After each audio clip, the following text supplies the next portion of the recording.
आप लोगों को आपको ये मिले। एक स्टेट का मैंने डिमांड किया था कि आज़ादी के बाद उसका सबसे बड़ा कारण, मूल कारण है कि आज़ादी के बाद जो खास तौर पर शिवहर से लेकर के मुजफ्फरपुर, सीतामढ़ी, मधुबनी, दरभंगा, समस्तीपुर, भागलपुर, मुंगेर, बांका, खगड़िया, पूर्णिया, कटिहार, मधेपुरा, सहरसा, ये जो जिला है ये हमेशा उपेक्षित रहा। ये कांकोर डाकोर खाने वाले लोगों को लोगों ने हमेशा नेगलेक्ट किया। हमेशा जंगल में जल जंगल जमीन जिसके पास थी, ये मेरा इतिहास रहा है। जल जंगल जमीन के इतिहास से हम जाने गए हैं। दुनिया का सबसे बेहतरीन चीज़ें हैं यह कि वर्ल्ड जिस वक्त विश्व युद्ध की ओर होगा पानी और ऊर्जा को लेकर के, हमारा जो ये कोसी है, ये जो मिथिला है, राजा जनक की जो ये भूमि और दरभंगा महाराज का जो ये इलाका है, वो 7 नदियों से अभी तक की ये इससे बड़ी विरासत दुनिया में कहीं नहीं। 7 नदियों का जो सबसे बड़ा अमूल्य चीज है, गंडक से लेकर के, कोसी से लेकर के, कमला बलान से लेकर के, ये 7 नदियों का संगम हमारे इन जिलों से गुजरता है। उसमें गंगा भी है और हम दुनिया को पानी दे सकते हैं, लेकिन हमारी ही उपेक्षा। उस पानी से हम ऊर्जा पैदा करके पूरे देश को ऊर्जा दे सकते हैं, हमारी ही उपेक्षा, नेगलेक्ट किया गया ऊर्जा के मामले में। इस दुनिया में सबसे ज्यादा धान कोसी की पैदावार मिथिला में हुआ करता था। आज हम कटोरी की भीख मांगते हैं और छत्तीसगढ़ से हम धान खरीदने पर मजबूर हो जाते हैं, उसके चावल खाने पर हम मजबूर हैं। जो दुनिया को धान दिया करता था वो आज खुद का कटोरा के लिए मोहताज है। और दूसरा चीज है मेरे पास माछ, पान, मखान। हम बर्फ की सिल्ली का माछ खाने के लिए मजबूर हैं। हमारे पास सब कुछ के बावजूद मेरे यहाँ 10 दिनों का, 5 दिनों का मछली बर्फ से और बाहर से आता है। हमारी मछली स्वादिष्ट, हमारी मछली की कई एक नहीं कि कहीं पर 1 या 2 मछलियां होती हैं। यहाँ पर 34 वैरायटी की मछलियां हमारे यहाँ होती हैं। 34 वैरायटी की मछलियां होती है जो हम वर्ल्ड को सप्लाई कर सकते हैं। मखान से वर्ल्ड को मखान में हम सप्लाई कर सकते हैं। मखान के बारे में आपको मैं बता दूं, मखान सिर्फ खीर या मखान का सिर्फ खाना या मखान का सिर्फ 1-2 चीजें नहीं बनती है। मखान इस हिंदुस्तान में, चाइना में के मार्केट में सबसे ज्यादा डिमांड मखान का है। वर्ल्ड के कोई ऐसा कंट्री नहीं जहां पान की पैदावार इतनी है और सबसे ज्यादा पान की खपत है। लेकिन हमारा पान की खेती समाप्त, धान की खेती समाप्त, हमारी जो सबसे ज्यादा पानी और नदी होने के बावजूद हमारी चीजें हैं वो चीजें नहीं। तो नदियों से सिर्फ हम दुनिया को पानी नहीं देंगे, नदियों से हम अपने इलाके को फ्री में किसान को पानी देंगे। उस नदियों पर ऊर्जा पैदा करके हम फ्री में बिजली देंगे। यदि मेरा सेपरेट राज होगा तो, और उस वक्त यदि हम लोग की मिली भगत से सरकार बनती है, तो प्रत्येक किसान को, प्रत्येक परिवार को, किसान मजदूर बड़ा या छोटा, खास तौर पर जो वह किसान जो 2 बीघा जिसके पास जमीन है या 2 बीघा से नीचे की जमीन होगी, उसको फ्री पानी दिया जा सकता है। वह किसान जिसको 2 बीघा और 2 बीघा से नीचे की जमीन होगी, उसको हम फ्री में बिजली दे सकते हैं। और मैं नहीं जानता हूं दुनिया के बारे में कि कितना बेईमान कौन है। मैं पंजाब और हरियाणा को देखता हूं तो आज हर घर का ग्रोथ हुआ है। हम चाहते हैं मेरे इलाके का ग्रोथ, और वह ग्रोथ होगा, हमारे इलाके का सबसे ज्यादा ग्रोथ होगा जब हम पानी देंगे। तो हम धान पैदावार करके दुनिया को दे सकते हैं, मखान से, माछ, मछली, हमारी सबसे जो पैदावार चीजें हैं दुनिया को देंगे उससे, और पान से। ये 4 चीजों से हम दुनिया को, और हम पर जो लायबिलिटीज बिजली का और पानी का होता है वो हम खत्म कर देंगे। और आज़ादी के बाद हमारे इस इलाके को किसी ने सम्मान नहीं दिया, इसलिए हम सेपरेट स्टेट का डिमांड करते हैं। जो कॉन्स्टिट्यूशनल क्लब में आज से 4 दिन पहले मेरा डिबेट था, वहाँ उसके तहत हम गए थे। कीर्ति झा आजाद भी थे, प्रभात झा राज्यसभा के MP थे, क्या कहते हैं, बहुत सारी साहित्यकार थी, बहुत सारे दरभंगा से लेकर के, सौरागी से लेकर के, संजय झा से लेकर के बहुत सारे MLA गए थे। मेरा भी 4 बजे वहाँ पर बहुत बड़ा डिबेट था। मैंने सारी परिप्रेक्ष्य को वहाँ रखा। मैंने कहा कि जापान पर इतने बम गिरे, जापान को एक बार नहीं 3 बार समाप्त करने की कोशिश की गई, लेकिन जापान समाप्त नहीं हुआ। जापान ने चैलेंज को स्वीकार किया और दुनिया के इतिहास में की विरासत में सबसे ऊपर गया। जापान की आबादी मात्र 12 से 13 करोड़, स्टेट 48, और जापान ने एजुकेशन को कंप्लीट रूप से अपनी भाषा में, अपनी भाषा में जापान ने एजुकेशन को ग्रोथ किया। अपनी भाषा में ग्रोथ होने के कारण वहाँ की जो सभ्यता है, सबसे बड़ी बात है कि हमारी अपनी तहजीब है, अपनी भाषा है। हम मिथिला और अंगिका के मिश्रण के जगह है, और यदि हम कंपलसरी एजुकेशन को हम अपनी भाषा में लाते हैं तो हमारा ग्रोथ डेवलप करेगा। हमने देखा है कि जहाँ भाषा का संबंध है, जहाँ भाषा को तरजीह दी गई है, वो स्टेट ग्रोथ करता है। उसकी आप असम में चले जाइए, आप अन्य जगहों पर चले जाइए, आप देख लीजिए, आप तमिल में चले जाइए, देख लीजिए।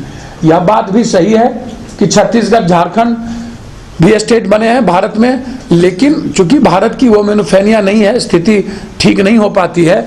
लेकिन हमारे पास अब इसके अलावे, मैं स्टेट के पक्ष में नहीं था, हम नहीं चाहते हैं कि बिहार बटे, लेकिन आज़ादी के बाद जो भी मुख्यमंत्री बने उन्होंने इस इलाके का नज़रअंदाज किया, और इसको लेकर के हमने यह शुरू किया कि अब व्यापक रूप से इसको लेकर के शिविर, इसको लेकर के नुक्कड़ नाटक, इसको लेकर के एक बड़ा गांव-गांव में हम एक जागरण, लोगों को क्यों, आपको क्या इससे बेनिफिट है पहले हम वो बताएंगे, क्यों हम चाहते हैं, पहले आपको क्यों चाहिए। जबरदस्ती विशेष दर्जा की बात करते हैं आप, सब कुछ होने के बावजूद।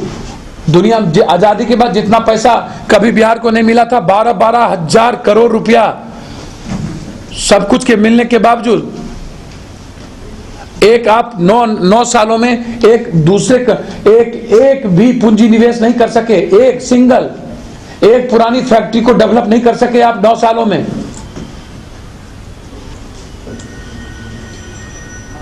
तो एक तो यह मुद्दा मेरे लिए सबसे बड़ा है, और ये मैं चाहूंगा आप लोग का भी कोऑपरेशन। और इस स्टेट की लड़ाई, अभी कुछ लोगों ने कहा मिथिलांचल, कुछ लोगों ने कहा कुछ लोगों ने कहा सीमांचल। मैंने कहा कि यूनिवर्स सभी लोगों से बात कर करके इस बीच में निकाला जाएगा कि, क्योंकि मिथिला की जो संस्कृति है, मिथिला की जो सभ्यता है, वो संस्कृत और बंगाल की जो बांग्ला भाषा है, और इन सभ्यता से भी बहुत पुरानी सभ्यता है। सभ्यता पर का भी निर्भर करता है कि हमारी सभ्यता सबसे पुरानी सभ्यता है। मिथिला भारत हुआ करता था, मिथिला की कल्पना, मिथिला आर्य सभ्यता के लोग हम लोग थे, और आर्य का प्रवेश मिथिला के धरती से हुई थी, और मिथिला से ही आर्य सभ्यता का उदय हुआ था। और उसके बाद मिथिला का विघटन हो जाना, मिथिला को समाप्त कर देना, मिथिला को भूल जाना, ये सबसे विचित्रता है। इसलिए इसकी लड़ाई लड़ेंगे, और स्टेट का मैं सबसे पहले मांग करता हूं कि स्टेट हमें अब चाहिए, या स्टेट नहीं, जब तक स्टेट नहीं देता है तब तक एक पटना में यदि राजधानी है तो मैं डिमांड करता हूं कि पूर्णिया में उपराजधानी बनाया जाए, और यहां पर एक हाई कोर्ट का पैनल पटना में है, एक उसी का दूसरा पैनल भी एक पूर्णिया में पैनल हो,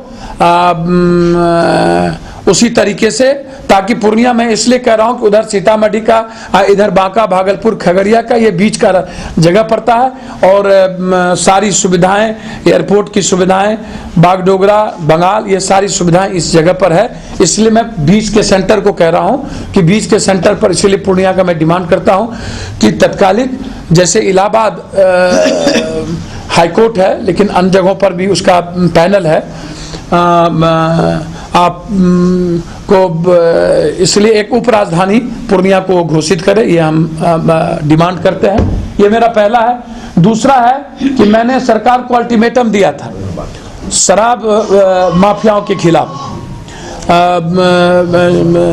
कि आप अविलंब शराब जैसी चीज़ों को रोकिए, और यदि आप नहीं रोकते हैं तो सुभाष चंद्र बोस की जयंती से महाधरना की मेरी शुरुआत होगी पटना से, और यदि आप नहीं रोकते हैं तो मैं इसको चैलेंज के रूप में लूँगा, और चाहे जितनी बड़ी ताकत हो, जितना बड़ा भी माफिया हो, उसके खिलाफ मेरा जंग होगा।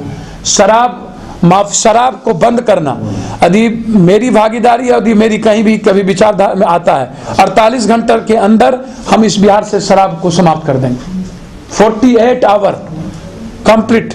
किसी भी इकोनॉमिकल ग्रोथ के कारण इंसान का कत्लेआम नहीं किया जा सकता, और हम अपनी सभ्यता का कत्लेआम नहीं कर सकते हैं। इसलिए कल से हमारी शुरुआत है शराब जैसी चीज़ों के खिलाफ। दूसरा, जो प्राइवेट स्कूल है जिसमें 25% गरीबों की भागीदारी थी, सुप्रीम कोर्ट और केंद्र सरकार के बावजूद भी अभी तक गरीबों के बच्चों का एडमिशन नहीं होता है। ये कंप्लीट रूप से बहुत बड़ा मेरा घोर आपत्ति है, और सरकार इस पर काम नहीं कर रही है। मुझे और हमारे संगठन को इसको लेकर के भी मैं आंदोलन चलाऊंगा। हर परिस्थिति में 25% बच्चों का नामांकन सुप्रीम कोर्ट का और केंद्र सरकार का आदेश का पालन हो। तीसरा, इस प्रदेश में ये इससे भी जनता प्रभावित है, शराब से भी जनता प्रभावित है, और तीसरा सबसे ज्यादा जो जनता प्रभावित है शराब के बाद, वो है मेडिकल साइड, वो है प्राइवेट डॉक्टर, जो आज कंप्लीट रूप से शोषण हो रहा है। कंप्लीट रूप से मनमानी फीस, मनमानी शोषण, मनमानी क्या कहते हैं जांच, मनमानी दवाई, कुछ डॉक्टर को छोड़ करके, पुनः मैं आपको बता रहा हूं, याद रखिएगा, कुछ डॉक्टर को छोड़कर, कुछ मतलब 2-3% डॉक्टर को छोड़कर करीब करीब संख्या इस प्रदेश में आम लोगों की लूट में लगी हुई है। कोई बोलने वाला नहीं है। सरकार करीब मुखातिब बना हुआ है।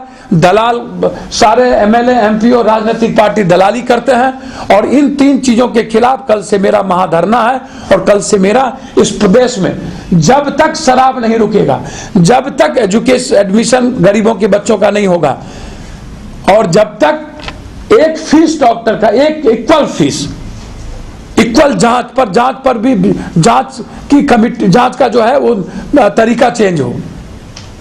लैब कुकर मुत्ता की तरह जो लैब खुला हुआ है उसको रोका जाए। इन 3 मुद्दों को लेकर के मेरी लड़ाई है, और स्टेट को लेकर के मेरी सेमिनार मधुबनी से मैंने शुरू किया, फिर दिल्ली, अब ये सेमिनार लगातार हर जिलों में मैं शुरुआत करने जा रहा हूं। हम अपील करते हैं सभी लोगों को कि इन स्टेटों के लिए, हम अपने अधिकार के लिए, हम यदि मेरा स्टेट बनता है तो निश्चित रूप से हम विश्वास के साथ कह सकते हैं कि हर घर तरक्की करेगा। हर घर, 2 बीघा जमीन वाले ही करीब करीब इस इलाके में लोग हैं। बहुसंख्यक लोगों को फ्री में पानी, फ्री में बिजली मिल सकती है। बिजली थोड़ा समय लगेगा, पानी इमीडिएट, कोई भी यदि हमारा स्टेट बनता है और सरकार बनती है तो निश्चित रूप से इमीडिएट, मतलब 3 महीने के अंदर फ्री पानी हम दे सकते हैं। तो और मेरा ग्रोथ डेवलप करेगा, हमारा ग्रोथ बढ़ेगा, और हम बाहर जाने के लिए हम जो पलायन करते हैं वो रुकेगा। ये 2 चीज सबसे महत्वपूर्ण था। डर गए पप्पू यादव, भाग गए पप्पू यादव को, खौफ है पप्पू यादव को बेल किसी ने दिलवाया है, पप्पू यादव जेल चले जाएंगे, पप्पू यादव यहाँ से चुनाव लड़ेंगे तो ऐसा हो जाएगा। ये बार बार कई तरह की चर्चाएं, भाई कई तरह की बातें, लोगों में कंफ्यूजन किसी व्यक्ति विशेष और किसी समूह के द्वारा करवाया गया। जो मैं सुन रहा हूँ, जो पब्लिक कहती है, मैं उसकी बात आपको बता रहा हूँ। मैं सबसे पहले तो एक बात बता देना चाहता हूँ कि जो लोग इस गलतफहमी के शिकार हैं उनको नहीं रहना चाहिए। जितनी ताकत लगानी थी जिस परिवार को, जिस व्यक्ति को, उन लोगों ने, आपको पता हो कि इस देश में होम सेक्रेटरी थे राजकुमार सिंह, मैं स्पष्ट रूप से नाम लेकर के बोल रहा हूं, और फिनांस सेक्रेटरी हुआ करते थे एनके सिंह और राजकुमार सिंह। इन दोनों की मिलीभगत, इन दोनों ने हमेशा से लगातार साजिश करते रहा पप्पू यादव के खिलाफ, शुरू से लेकर के। निश्चित रूप से मैं एक आम आदमी हूं, मैं इन लोगों के सामने, मेरी औकात और हैसियत, सच्चाई है कि नहीं हो सकती, लेकिन मेरी सबसे बड़ी औकात जो है वो भगवान है, अल्लाह है और जनता है। उससे बड़ी औकात मेरी और धरती पर कुछ नहीं है। मैंने बात सही है, ये लोग जब ऐसा प्रचार करते हैं तो ये बात सही है कि इन्हीं लोगों के साजिश के कारण 12 साल 3 महीना हमें जेल काटना पड़ा। ये जिस तरीके के ये लोग प्रचार करते हैं, जिस तरीके, और ये भी बात सही है कि पुनः 7 महीने के बाद जो सुप्रीम कोर्ट में फाइलिंग की गई है, मेरा सबसे बड़ा प्रश्न है, जिसके पास खाने के लिए पैसा नहीं, जिसके पास रहने के लिए घर नहीं, वो आदमी 2 लाख 4 लाख का वकील कहां से करता है? ये मेरा प्रश्न है। 4 लाख 5 लाख का वकील करता कहां से है? कौन देता है 5 लाख रुपया?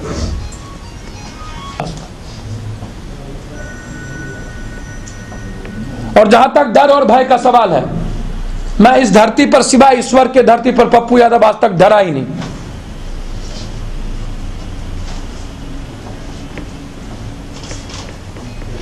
मैं यदि सिर्फ डरता हूं तो 2 चीजों से, मुझ पर कभी जात का आरोप, धर्म मजहब का आरोप ना लगे, सबसे बड़ा डर मुझे यह होता है। और दूसरा सबसे बड़ा डर यह होता है कि मुझे कभी किसी पैसे के रूप में कभी दाग ना लगे। इस 2 चीजों से पप्पू यादव डरता है। ये 2 चीज मुझ पर जिस दिन लगेगा मैं सुसाइड कर लूंगा। और मैं यदि आज तक घोषणा नहीं किया हूं कि मुझे चुनाव कहां और किस पार्टी से लड़ना है, तो सिर्फ इन्हीं कारणों से कि मैं जात के आधार पर चुनाव नहीं लड़ूंगा, मजहब और किसी पार्टी के आधार पर। इसीलिए मैं खुलासा नहीं कर रहा हूं कि लोग यह नहीं कहे, जो लोग बार बार यह प्रश्न उठाते हैं उनसे मेरा प्रश्न है कि जो इस बिहार के 4-5 बड़े लीडर हैं, वह नीतीश कुमार, शरद यादव, रामविलास पासवान और लालू यादव, इन लोगों से मेरा करबद्ध आग्रह है। लालू यादव जी, आप चले जाइए बेगूसराय चुनाव लड़ने। नीतीश कुमार जी, आप चले जाइए मधेपुरा चुनाव लड़ने। रामविलास पासवान जी, आप चले जाइए किशनगंज चुनाव लड़ने। और शरद यादव जी, आप चले जाइए गोपालगंज चुनाव लड़ने। यदि हिम्मत है इन लोगों को, सही में ये लोग न्याय करते हैं, जात पात नहीं करते हैं, तो खरमास में अजय सिंह की शादी चुम्मा लेने के लिए कराया गया था कि टिकट देने के लिए कराया गया था? हिंदू में प्रतिपक्ष में क्या खरमास में कभी किसी का ब्याह हुआ है आजादी के बाद? धरती पर दब तक धरती है, जात पात नहीं करते हैं। मैं बचना चाहता हूं जिंदगी में इन सब चीजों से, इसीलिए मैं बार बार मैं थक चुका हूं इन प्रश्नों से। मैं देख रहा हूं कि जहां मुझे सभी जातों का, धर्मों का, वर्गों का कॉपरेशन मिलेगा, मैं वही खड़ा होऊंगा। मुझे जात के आधार पर जहां कॉपरेशन मिलेगा, मैं वहां खड़ा नहीं होऊंगा। साफ है।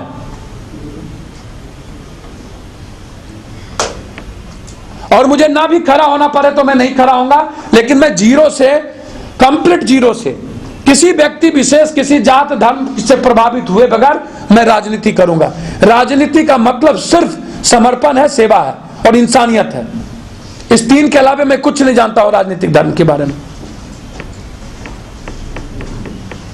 करते हैं लंबी नमों की बात करते, किसी की बात करते हैं, जो लोग, जो बड़े बड़े नंबरदार हैं। रुपौली में आपका दन दमो नहीं होता, आपका दन रुपौली में हो जाता है गब्बर सिंह। धमधा में हो जाता है फूलन देवी, नाम मैंने किसी का लूंगा। पूर्णिया में हो जाता है कोई बिजनेसमैन, एमएलसी का चुनाव लड़ेगा तब हो जाएगा। जहां आपका जात चुनाव लड़ेगा वहां जात, वहां और कोई जात नहीं। इस्तेमाल तो किया आप अवधेश मंडल को, क्यों फेंक दिए उठा करके? मैं तो तब भी, मेरा जिसने भी विरोध किया उसको उसकी मैंने मदद की है। मैं तब भी ठीक, आज भी ठीक, ना दो तब भी ठीक, तुम जहां रहो तहां ठीक। क्यों समाप्त कर दिया तुमने अवधेश मंडल को सब मिलकर के?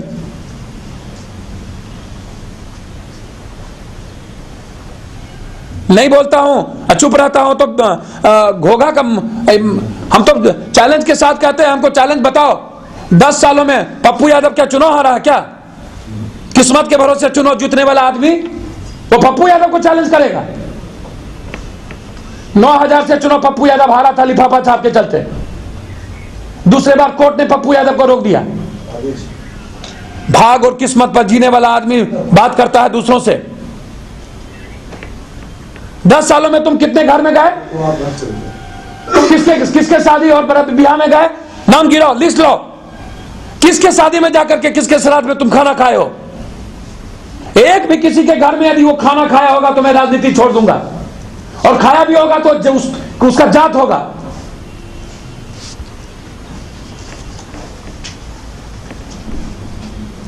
लिया तो चैलेंज करता है। कहां गई रोजगारी? कहां गया फैक्ट्री? कहां गया भयमुक्त समाज?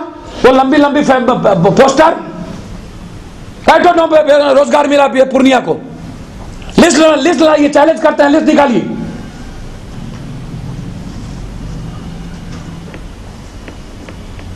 और भयमुक्त सारे चीजों पर अधिपत किसका?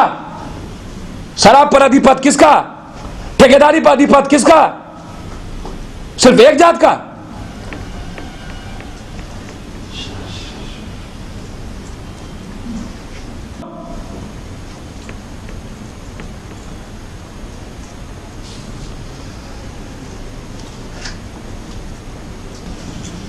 कि मैं देख रहा हूं, मैं बार बार कहता हूं कि मैं नहीं चाहता हूं, मैं देख रहा हूं पूर्णिया के हर घर के लोग, हर जात धर्म के लोग यदि पप्पू यादव को लाइक करेंगे तो पूर्णिया चुनाव लड़ेगा। यदि बट करके लाइक करेंगे तो पप्पू यादव को राजनीति 5 साल 10 साल के लिए छोड़ देनी पड़ेगी। लगातार स्टेट के लिए संघर्ष करेंगे, अनसोशल कॉज के लिए करेंगे, लेकिन समाज को, जात को बांट करके मैं राजनीति नहीं करूंगा। इस बात को एकदम मन में बैठा लीजिए। हर परिस्थिति में मैंने यह तय किया, कोई चीजें नहीं है। लेकिन इस गलतफहमी को निकाल देना चाहिए उन लोगों को जिन लोग गलतफहमी में है कि पप्पू यादव को, किसी ने पप्पू यादव को ना निकलने देने के लिए सारा कुकर्म किया इन लोगों ने, और पप्पू यादव को पुनः जेल भेजने के लिए सारा कुकर्म राजकुमार सिंह और एनके सिंह की मिलीभगत होती है। राज्यसभा के एमपी हैं, कौन लोग कहा किसको कहीं से चुनाव लड़ने के लिए? और आज वो चैलेंज करता है कभी गृह मंत्री को। मैं राजकुमार सिंह को कहना चाहता हूं, पत्तल चाट के, तलवे चाट करके रुपये कमाने वाला आदमी, जब तुम गृह मंत्री के कुर्सी पर बैठा था, तुम्हारा इतना ही नैतिकता था तो जब पैसा ले रहा था सुशील शिंदे, और जब ले रहा था तो तुम वहां पर बैठ करके मुखदर्शक क्यों बने हुए थे? इससे बड़ा निकम्मा और कायर हो क्या सकता है? रोड में तुमने कितना पैसा कमाया जब तुम रोड विभाग में थे बिहार में? तो घोर जातिवादी करने वाला व्यक्ति सूप कहे चलनी से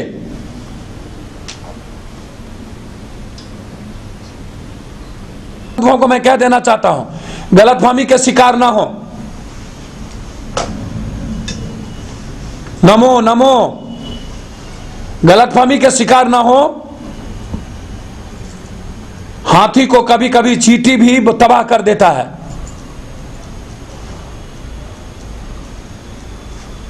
इतना अहंकार में ना पले। और पूर्णिया की जनता इतना बिकाऊ नहीं है कि चुनाव के घड़ी लिफाफा में पैसा लेकर के वो बिक जाए। कभी नहीं रहा पूर्णिया की जनता इतनी बिकाऊ। किसको तबाह नहीं किया इन लोगों ने? अवधेश मंडल, राजकिशोर केसरी, किसको? कौन बचे?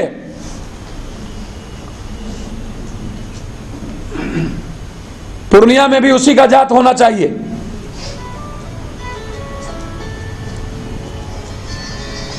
धमधा में भी वही, रुपौली में भी वही। बनमनखी हरिजन नहीं होता तो वहां भी वही करते वो।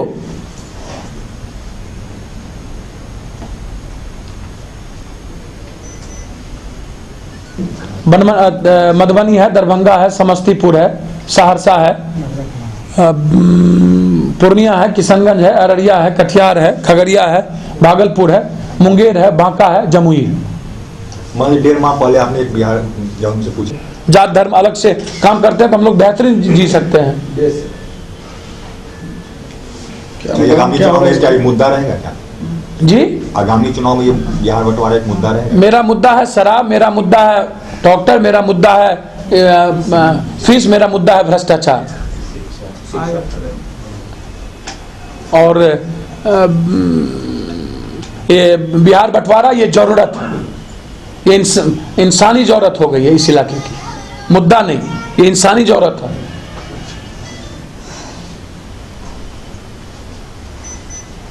कोई मिथिलांचल राज्य के बारे में बात कर रहे हैं, उस पर